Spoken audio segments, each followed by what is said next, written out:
Имам 100 лева за забавление на месец. Мога да ги дам за един филм или за една компютърна игра. А мога да ги дам за дискотеки или за цигари.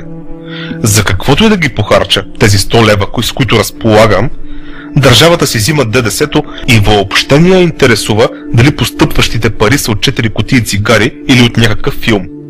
Вярно е, че пиратството ощетява чуждите индустрии и чуждата икономика, киното, музикалната, геймърската индустрия.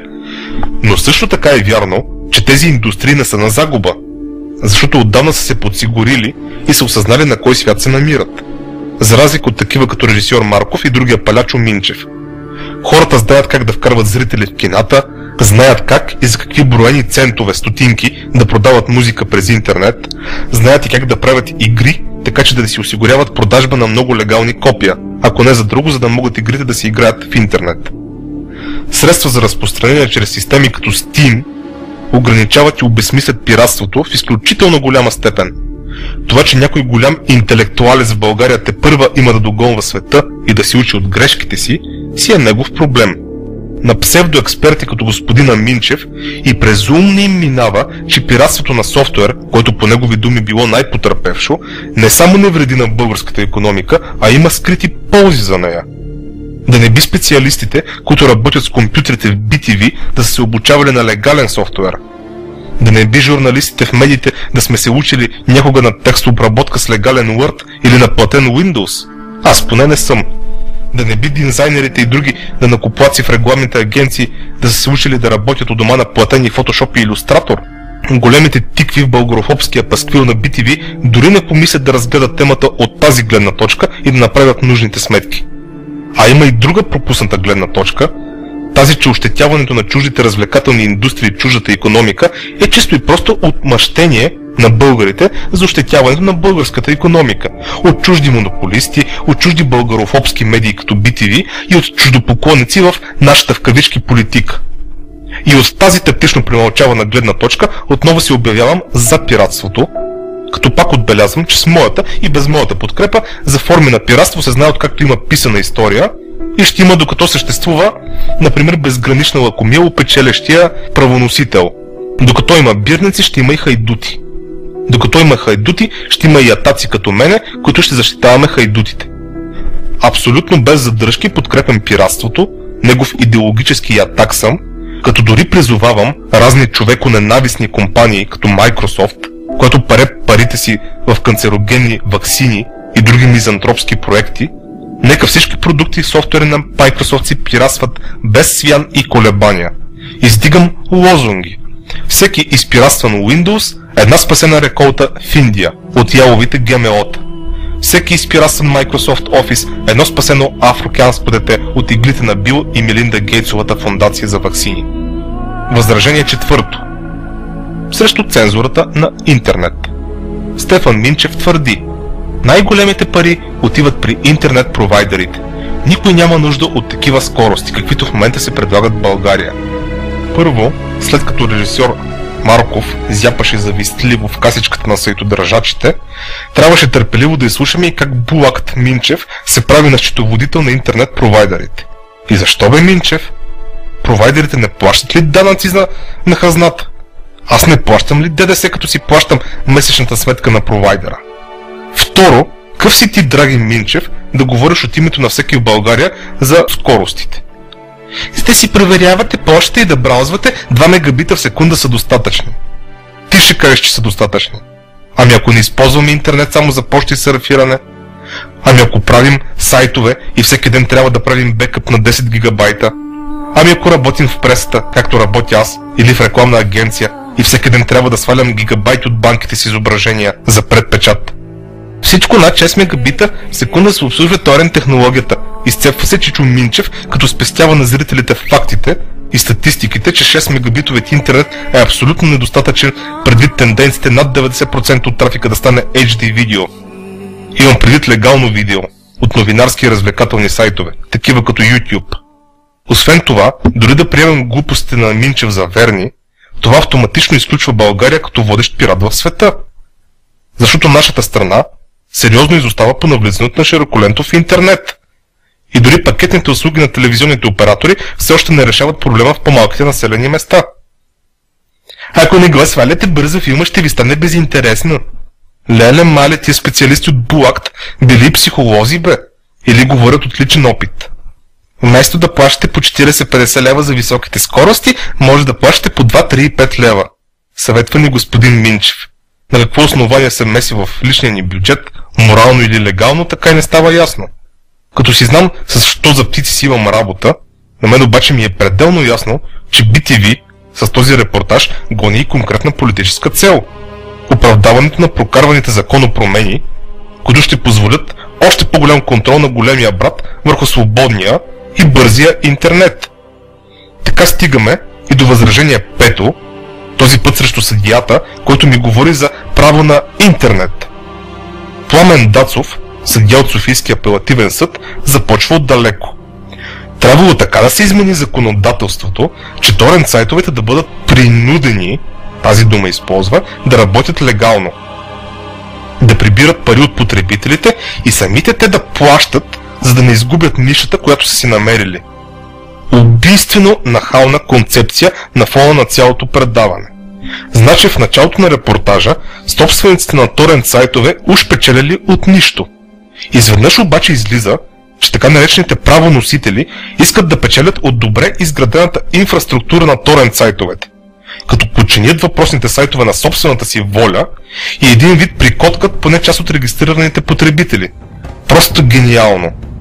Работата е там, че дори да принудят, каква дума само, сегашните торент сайтове да работят за правоносителите, освободената ниша веднага ще се запълни от други сайтове, които ще предлагат напълно безплатно съдържание.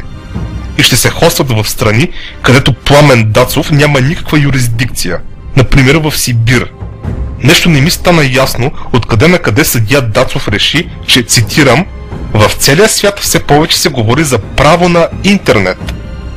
Почитаеми господин Дацов, това за правото на интернет се говори в тоталитарни режими като китайския, иранския, а от известно време насам и в полицейски държави като САЩ и в известен смисъл Европейския съюз, където подобни идеи срещат яростен отпор от всеки, който цени свободата и правото на свободен достъп до информация.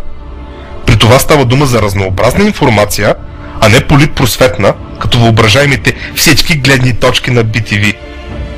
Първо, за право на интернет не се говори в целия свят, а в онези части на света, където свободата на гражданина умира или вече е умряла, а на място на свободата избояват с плевелите на големия брат.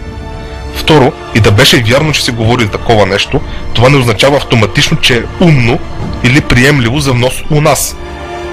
Веднага, драги ми съдия Дацов, мога да контрирам и теб, и господин Булакт, че например в Финландия беше прият закон за изконно право на бърз широколентов интернет. И питам, кои страни ще сочим за пример? Такива като Финландия или такива като комунистически Китай и полицейска Америка? От господина Дацов научавам и предположението, че, пак ще го цитирам, след 15 години киберпрестъпленията ще бъдат преимуществените. Добре. Количествено преимуществени обаче или качествено преимуществени? Искам да знам отговора на този въпрос. Дали едно престъпление, при което 100 човека са източили даден филм, е преимуществено?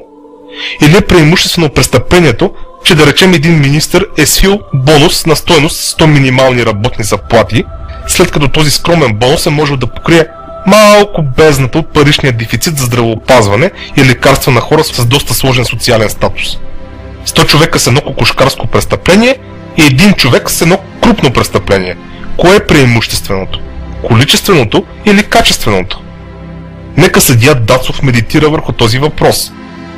А като намери верния отговор, да се запита: могат ли преимуществени престъпници министри да създават закони срещу престъпници кокошкари? Могат! Обаче въпрос е какво от това? И накрая нека почитаемият съдия от апелативния съд да се осъзнае на коя страна на барикадата се намира. Защото става дума за барикада и за война. От една страна са хората, а от друга страна са политици и медии като BTV, които се хранят с хорското нещастие. От изказването на съдия Дацов подразбирам, че е в ятото на мършоядите, до доказване на противното. За финал няколко общи размишления и възражения. един от интервюираните българофоби в инородната телевизия не пропусна на свой ред да се упражни като народопсихолог. Да не е копал, да не е орал, това е мисленето на българина. Той е твърдо убеден, че интелектуалната дейност, научната дейност, творческата дейност не трябва да бъде заплащана. А в света, в развитите държави, това е най-скъпо платената дейност. Те дърпат обществото напред, те го развиват. Край на цитата. Слушай ме внимателно, нефелно човече, обръщам се директно към теб, този, който каза тези думи, защото знам, че рано или късно този запис ще стигне до ушите ти. А искам да е искрено и някак лично. Има нещо, което ме кара да негодувам и ме дразни ужасно, и това е да гледам, да слушам как малки и не особено интелигентни човечета са яхнали даден народ, пият кръвчицата му, а накрая имат нахалството да викат: прост народ, неблагодарен народ, не разбираш народ. Слушай ме, нефелно човече, ако искаше да знаеш как мисля аз, как мисли брат ми, как мисли съседът ми, какво мисли Сулю и Пулю за интелектуалната собственост, да ни беше питал, бе. Ако не ти, авторът на предаването, в което да не се намери място за каквато и да било различна гледна точка от прокарваната политически. Ето ти моята позиция, която няма нищо общо с идиотския стереотип, който опитваш да приписваш на целия български народ, в това число и на мен. Моята позиция е, че на този свят няма абсолютно нищо случайно. Моята позиция е, че всеки работник заслужава заплатата си. Всеки творец, всеки научен работник по един или друг начин получава точно толкова, колкото и заслужава. Свише. Ако той си мисли, че е недооценен, може би пък се надценява. Ако мисли, че филмът му не е спечелил достатъчно, може пък филмът да не струва нищо за околните, а да струва нещо само за автора му, актьорите му и роднините му. Както казах, филмът трябва да печели още на кино. Ако не печели на кино, дори не помисли да пускаш версии на DVD и Blu-ray. Ето ти един безплатен съвет. Музикантът също трябва да печели от концерти, а не от продажба на дискове. Авторите на игри печелят от допълнителното съдържание, така наречените DLC-та, и от опцията за мрежова игра онлайн, които са възможни само при легално копие на дадена игра. Нелегалните копия не се възползват от екстрите или поне не всички от тях. Така стоят нещата и така смятам, че е редно да бъде. Отделно, оптичните носители ме дразнят, демоде са, обемисти са, заемат място на рафтовете. Затова използвам външни твърди дискове. Ако си умен търговец, ще се погрижиш да ми продадеш стоката си в изцяло електронен формат. Не ти ще пластмасовата опаковка. Ако не за друго, мисля в зелено. Ще ми продадеш стоката си на разумна цена и с бонуси, които да направят сделката сладка. И за 2 лева да ми дадеш електронната версия на филма си, пред алтернативата да не получиш и цент стотинка от мен, все е нещо, нали? Аз съм лоялен клиент.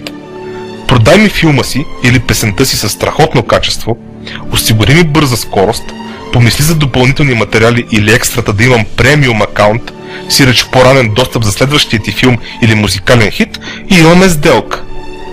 Така правят умните търговци по света и у нас, на които съм платен клиент. Тези търговци се адаптират към вече съществуващите условия и към навиците и желанията на клиентите, към моите желания. А ти, хленчещо жалко човече, се надяваш, че с някакви смешни закони, с индоктринация на моето дете в училище, с репресии и цензура на интернет, ще успееш да ми натрапиш оптичните си дискове и абсурдните си цени. Не ти ги ща, дръж си ги в складовете. Докато ти дойде акъла и докато придобиеш уважение към тия, дето плащат данъци, за да можеш да снимаш филмите си, или пък да си актьор в тия филми, да имаш работа като съдия, или за да си четеш почтата и да си браузаш на 2 мегабита в булакт. Докато си живееш в измисления свят, пиратството и тези, които се научават да живеят с него, ще са реалните действащи лица, които движат истинския свят напред. Кой разбрал? Разбрал.